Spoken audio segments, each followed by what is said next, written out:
Europa, que había seguido siendo un remanso de pequeñas comunidades agrícolas, se incorporó tardíamente al proceso de la civilización.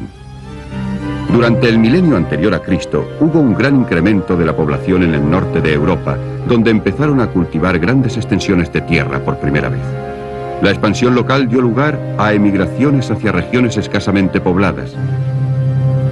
En esta era fue cuando aparecieron las primeras y florecientes civilizaciones europeas, los mundos clásicos de Grecia y Roma, que establecieron tradiciones que aún se conservan en nuestros días. En la antigua Grecia es donde se hallan los orígenes de la tradición democrática que se refleja, aunque en forma diferente, en las cámaras del Parlamento. La misma palabra, democracia, significaba el poder del pueblo.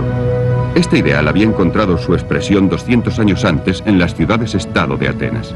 Y ahora ha sido adoptada no solo por muchos gobiernos, sino también por organismos internacionales como las Naciones Unidas, que reconocen la igualdad soberana de sus miembros. Por otra parte, debemos mirar a los romanos para hallar los orígenes del pensamiento legal. Casi todas las naciones de la Europa continental poseen códigos legales de estructura romana.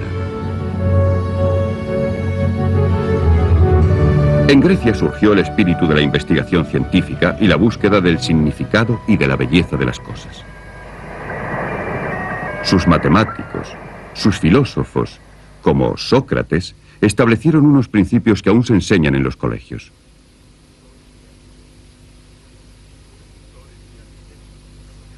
Sus escultores y arquitectos desarrollaron unos sistemas de proporción y de composición que han influido en los artistas a partir de entonces, como en el monumento a Washington. En Roma surgió la aplicación práctica de muchas de estas ideas en el arte de gobernar, en la ingeniería y en la construcción, como en el Pont du Gard de Nimes, donde se combinan la gracia y la proporción con la funcionalidad. Gran parte de nuestra arquitectura, tanto en América como en Europa, ha sido influida por el estilo clásico establecido hace 2000 años. Pero, ¿cuándo y dónde tomaron forma todas estas tradiciones?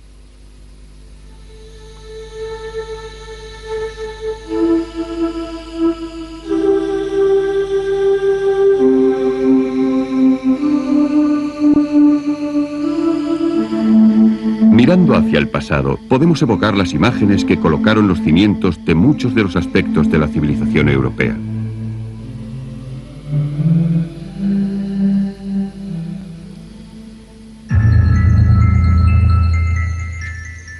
En el siglo XII a.C., el mundo micénico fue invadido y derribado por nuevas oleadas de pueblos greco-parlantes del norte que se establecieron en la zona que hoy conocemos como la Grecia moderna y desde allí en las costas de Asia Menor, abarcando con el tiempo todo el mar Egeo.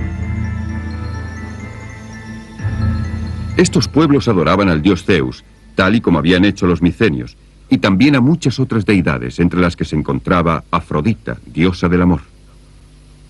Tras este periodo, en el siglo VIII a.C., el hierro reemplazó al bronce para las herramientas y las armas. Además, los griegos, tras desarrollar un invento fenicio, poseían un alfabeto que flexibilizó la escritura. Utilizada anteriormente solo para cosas como los inventarios, extenderían su uso a la literatura, siendo un gran ejemplo la poesía épica de Homero.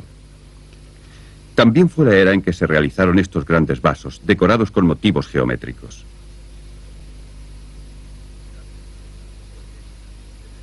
La vida griega o helénica dependía de la ciudad-estado o polis.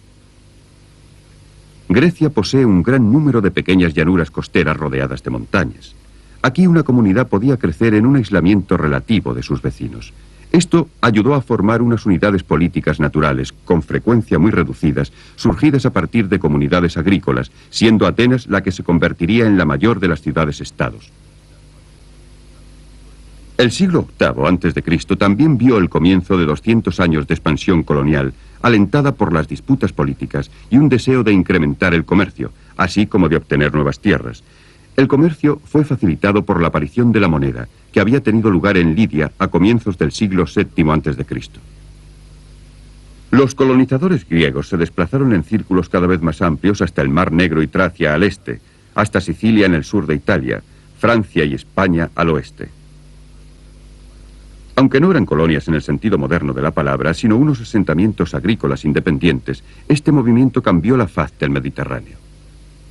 El mar Egeo oriental se convirtió en el punto de encuentro de nuevas fuerzas culturales procedentes de Siria, Mesopotamia e incluso de la India.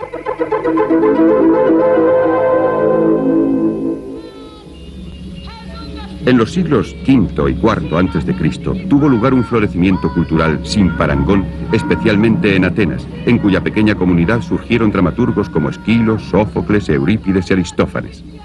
Se cree que Eurípides escribió unas 92 obras de teatro, muchas de las cuales aún pueden leerse y representarse en nuestros días. También fue la era de historiadores como Tucídides y Herodoto, de Demóstenes y de Pericles, los oradores políticos, y de gigantes de la filosofía como Platón y Aristóteles. Se reconstruyeron los templos y en el año 444 a.C. se iniciaron las obras del Partenón. Se completó con 50 impresionantes columnas que sustentaban un friso continuo de 160 metros de largo, de los cuales 102 aún pueden ser admirados por los visitantes del siglo XX. La Acrópolis, en el centro de Atenas, estaba adornada por edificios bellísimos. Además, en esta era dio comienzo la filosofía científica. Los babilonios habían dado fe de los eclipses, pero los griegos se preguntaban por qué sucedía.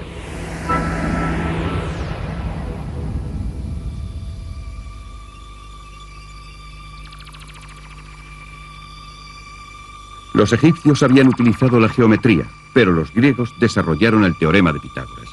En vez de aceptar las cosas por su valor aparente, los pensadores griegos se dedicaron a explorar la lógica que encerraban. La sofisticación de la cultura griega también queda reflejada en su famosa cerámica de figuras negras y rojas, que encontró un mercado inmediato en toda la zona comercial griega y ha sido hallada en lugares tan lejanos como la India, Rusia central y el suroeste de Alemania. No obstante, estos hallazgos no eran producto de una sociedad exenta de problemas. La amenaza que presentaba el conflicto entre ricos y pobres y la revuelta de los esclavos aumentó con la introducción de la agricultura comercial y las grandes propiedades. Los pequeños agricultores quedaron arruinados y los campesinos sin tierra huyeron a las ciudades, engrosando las filas de los pobres urbanos.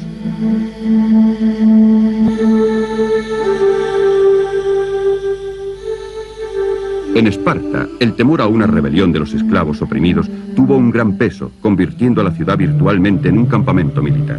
Esparta fomentaba las virtudes de una vida rigurosa, de austeridad y disciplina, a expensas del arte y de la cultura. En Atenas se decidió aceptar la asociación con el pueblo, convirtiéndose así en una democracia, en la primera democracia de la historia. Se trataba de una democracia limitada, ya que por debajo de los ciudadanos que gozaban de derechos políticos había otros, mujeres, extranjeros y esclavos, los cuales, junto con los niños, representaban 2/3 de la población. Todo el poder estaba en manos de la Asamblea y cualquier ciudadano podía asistir, hablar y votar en ella. Un consejo ejecutivo de 500 personas, distribuidas en comités de 50 durante la 10ª parte del año, elegida por sorteo o al azar, siendo la presidencia rotativa. Solo se elegían los jefes militares, y solo por un año cada vez. Virtualmente todos los demás magistrados o ministros eran elegidos por sorteo. Al final del año debían someterse a la aprobación de los tribunales del pueblo.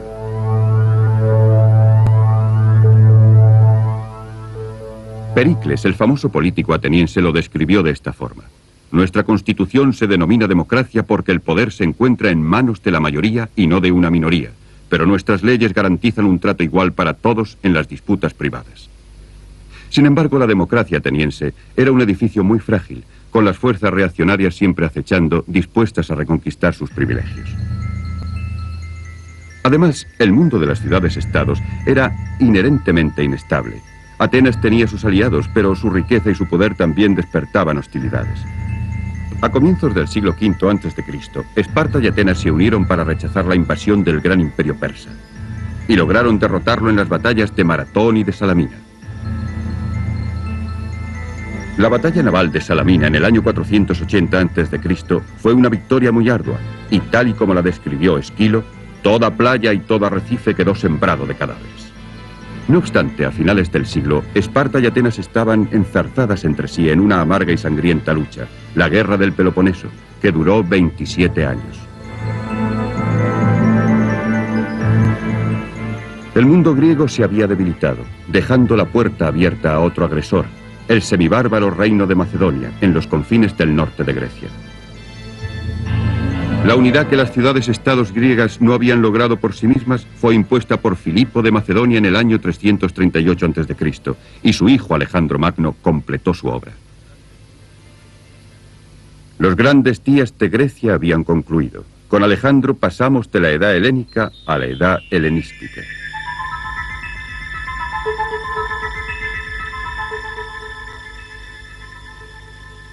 Alejandro era un genio militar, y bajo su mando, Macedonia se convertiría en breve en una potencia mundial. Él derribó las fronteras del mundo griego, fundando ciudades a medida que avanzaba. Desde Europa cruzó con su ejército a Asia Menor, al norte de África, rodeó Mesopotamia, hacia el Golfo Pérsico, arrolló el imperio persa y continuó hasta el lejano oriente, más allá de Samarcanda y Bukhara, alcanzando así el Taskent. Luego cruzó el Hindu Kush hacia la India, pero sus tropas ya estaban cansadas y regresaron dirigiéndose a Babilonia, donde murió a la temprana edad de 32 años. Había recorrido casi 20.000 kilómetros en 10 años, luchando constantemente, y su imperio se extendió desde Grecia hasta las fronteras de la India.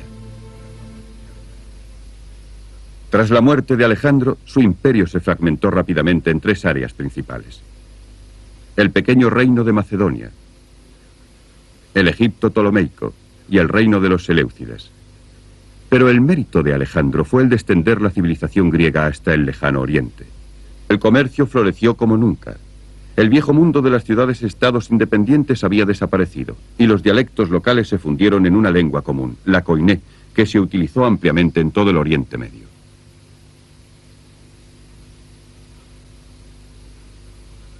Los dioses griegos se complementaron con las religiones orientales, y se desarrollaron las filosofías características de la era helenística, como el epicureísmo, el estoicismo y el cinismo. Nació una nueva visión del mundo, diferente de la exclusividad de la Grecia clásica. Las creencias y los conocimientos establecidos eran puestos en duda. Había una creciente experimentación no solo en la escultura, sino también en la ciencia y en las matemáticas. Fue pues el mundo helenístico y su civilización, y no la griega clásica, lo que heredó Roma. Roma solo estaba en sus albores cuando Atenas tenía su edad de oro, y apenas empezaba a afirmarse como fuerza con la que había que contar cuando la civilización helenística se encontraba ya en su apogeo.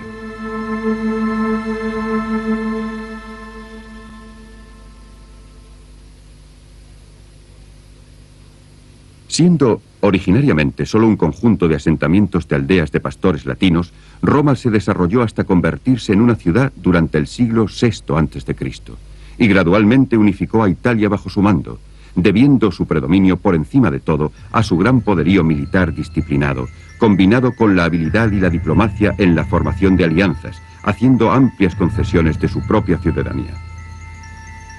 Pero en el año 264 a.C., Roma chocó con Cartago, la gran potencia marítima del Mediterráneo con colonias a lo largo de la costa africana, y también en España, Sicilia y Cerdeña. Las 3 guerras púnicas, que se desarrollaron a lo largo de un siglo, convirtieron a Roma en una potencia naval formidable. Gradualmente, Roma extendió su imperio hasta incluir a Sicilia, Córcega y Cerdeña. No obstante, en el año 218 a.C., Aníbal, general cartaginés, al mando de un ejército de 40.000 hombres y un gran número de elefantes, cruzó los Pirineos desde España hasta el sur de las Galias. Desde allí cruzó los Alpes y entró en Italia, infligiendo grandes derrotas a los ejércitos romanos antes de verse obligado a retroceder. Casi aplastada por Aníbal, Roma al fin derrotó a los cartagineses en España en el año 206 a.C. Un temor patológico al resurgimiento de Cartago indujo a los romanos a conquistar el norte de África.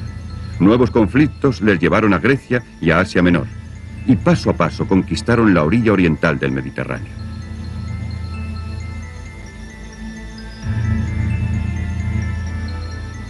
En el año 58 a.C., Julio César, un ambicioso y popular aristócrata, lanzó un ataque contra las Galias, y con el tiempo las fronteras de Roma se extendieron a través de Francia hasta el Rin y posteriormente a Gran Bretaña, Rumania y Siria. En el año 180 después de Cristo, el Imperio Romano se extendía desde los confines de Escocia en occidente hasta Siria en oriente. Hubo muchas revueltas a pesar de que Roma, cuando le interesaba, concedía su ciudadanía con liberalidad. Los pueblos conquistados eran gobernados y defendidos con firmeza, de común acuerdo. No obstante, cuando este acuerdo fracasaba, el castigo era riguroso y concienzudo.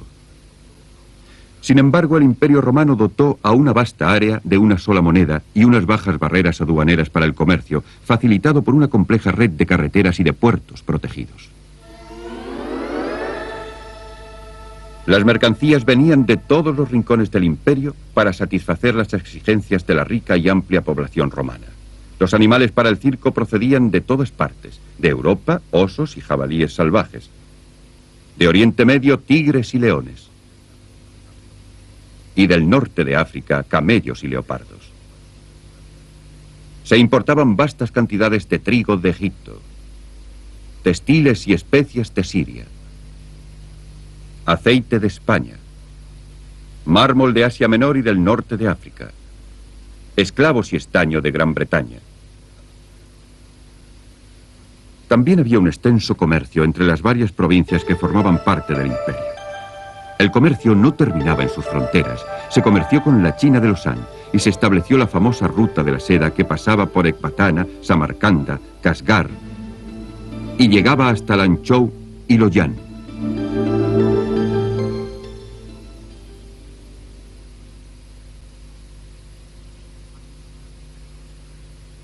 Administrar esta enorme área era una tarea inmensa. Los aristócratas romanos desempeñaban una corta serie de cargos para convertirse en cónsules en el Senado, ocupando el cargo durante un año.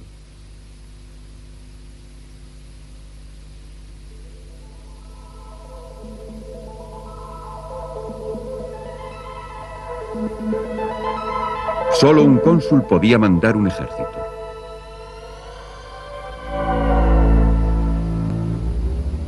Los excónsules podían más tarde desempeñar cargos en ultramar como procónsules. Este sistema, establecido sobre una base republicana en los primeros días del imperio, se demostró inadecuado. Había corrupción, incompetencia y esporádicos disturbios civiles.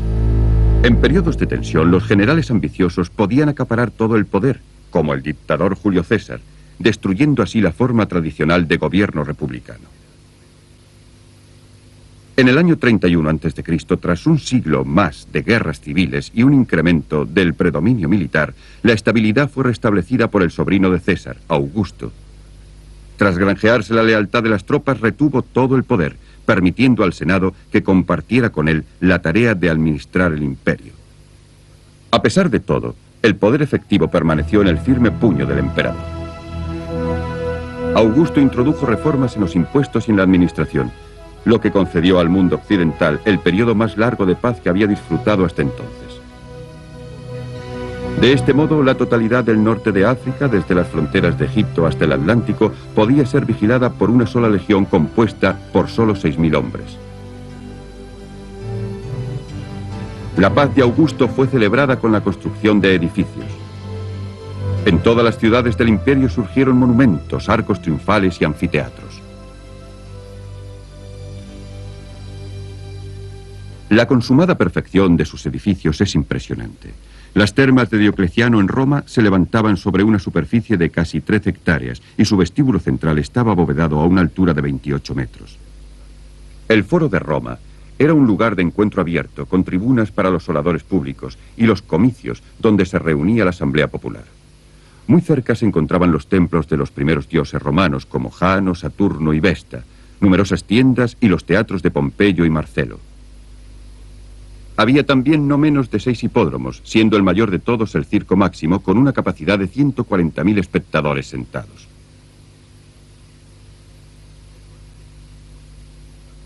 El Coliseo, donde tenían lugar los combates entre gladiadores, tenía una capacidad de 50.000 espectadores. El mismo Augusto se jactó de que había proporcionado 8 espectáculos de gladiadores en los que 10.000 hombres habían luchado hasta la muerte y 26 combates en los que habían sido sacrificadas 3.500 bestias.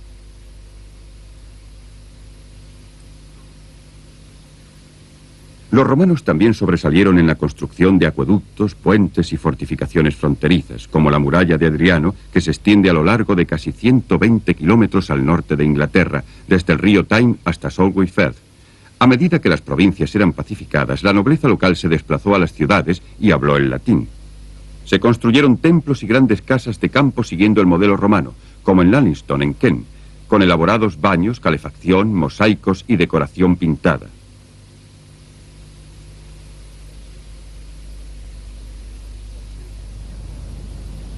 Pompeya y Herculano, que conservaron casi toda su integridad al quedar cubiertas por las cenizas volcánicas debidas a la erupción del Vesubio en el año 79 después de Cristo, nos ofrecen una fascinante visión de la vida en una pequeña ciudad del Imperio Romano.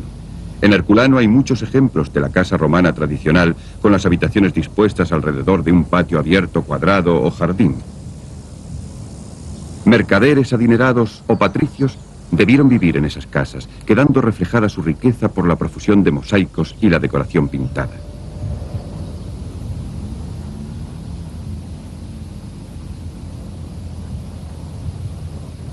Las calles, con alcantarillas, estaban flanqueadas de tiendas, intercaladas con edificios públicos, como baños y templos.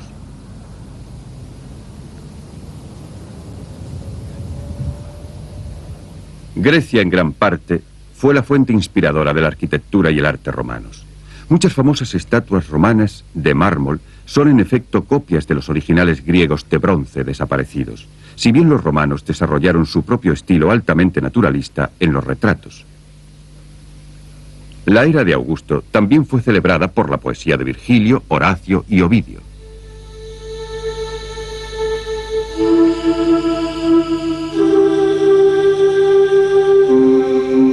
Una gran parte de la civilización romana pereció con el tiempo, y hoy en día solo podemos tener una visión de conjunto del mundo clásico a partir de aquellos fragmentos que han sobrevivido.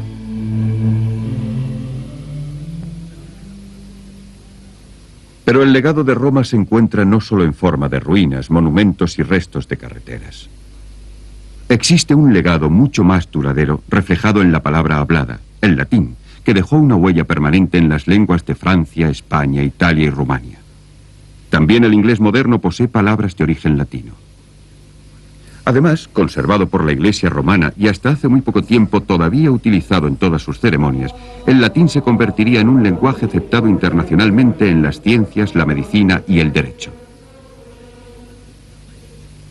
El derecho romano es la raíz de muchos de los sistemas legales modernos del mundo occidental.